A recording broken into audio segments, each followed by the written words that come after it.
Guys, ഇത് നമ്മുടെ വീട്ടിൽ ഫസ്റ്റ് ടൈം പിടിക്കുന്ന ഒരു ഹിബിസ്കസ് ആണ് ഗായ്സ്. കാണുമ്പോൾ ഇത് നോർമൽ ഹിബിസ്കസ് അല്ലേ? ഇത് നോക്കി ഇവിടെ, ഇത് വെറൈറ്റി ഹിബിസ്കസ് ആണ് ഗായ്സ്. ഇങ്ങനെ ഇതിൻ്റെ ഈ വെറൈറ്റി ഹിബിസ്കസ് നിങ്ങളുടെ വീട്ടിലുണ്ടോ എന്നൊന്ന് പറയണേ ഗായ്സ്. ഇത് നമ്മുടെ വീട്ടിൽ ഫസ്റ്റ് ടൈം പിടിക്കുന്നതാണ്. ഞാനിത് ഫസ്റ്റ് ടൈമാണ് കാണുന്നത് കേട്ടോ. ഇത് നമ്മുടെ വീട്ടിൽ വിരിഞ്ഞ് വരുന്നതേ ഉള്ളൂ കേട്ടോ. അടുത്ത പൂവ് നമ്മുടെ ജമന്തി പൂവാണേ. ഇത് ഫുള്ള് ഫ്ലവറിങ് ആയിട്ടുണ്ട് കേട്ടോ.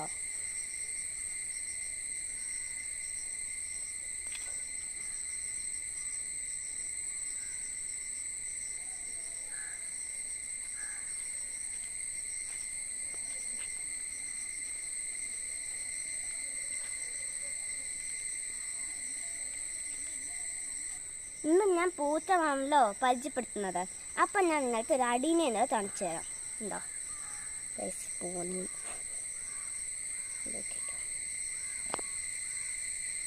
ഇതല്ലാമോ? വെള്ളത്തുള്ളികൾ തുളിച്ചെത്തുന്ന അലമാൻ്റെ പൂത്തെല്ലാം ഞാൻ കാണിച്ചട്ടെ. ഉണ്ടോ?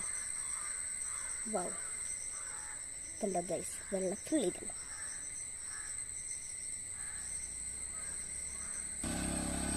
അടുത്തതാണ് നമ്മുടെ ഓർക്കിഡ് പുഷ്പങ്ങൾ. കണ്ടോ ഗൈസ്? അതാണ്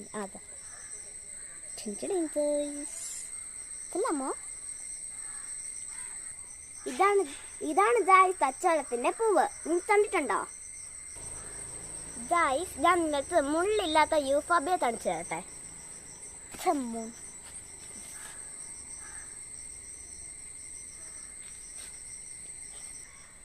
ഇതാണ് ഗൈസ് ഉഷമല്ലരി. കൊള്ളാമോ? വെള്ളത്തുള്ളികളിൽ തുളിച്ചു നിൽക്കുന്ന ഉഷമല്ലരി.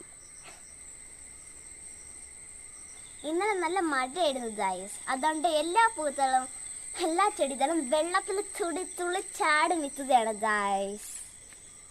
ഇത് നമ്മുടെ ബോൺസായി നന്ദ്യാർവട്ടത്തിന്റെ പൂവാണ്. കൊള്ളാമോ? ഇതൊക്കെ എനിക്ക് നല്ലോണം ഇഷ്ടപ്പെട്ട പൂവത്തുകളാണ് ഈ വീട്ടിലെത്തുള്ളത് കേട്ടോ ഗൈസ്. ഇതാണ് ഗൈസ് നാടൻ കത്തുമണി. കണ്ടോ? ഇതാണ് ഗൈസ് നമ്മുടെ മെക്സിക്കൻ പെറ്റൂണിയ. വെള്ളത്തിൽ തുളിച്ചു നിൽക്കുന്ന മെക്സിക്കൻ പെറ്റൂണിയ. കൊള്ളാമോ?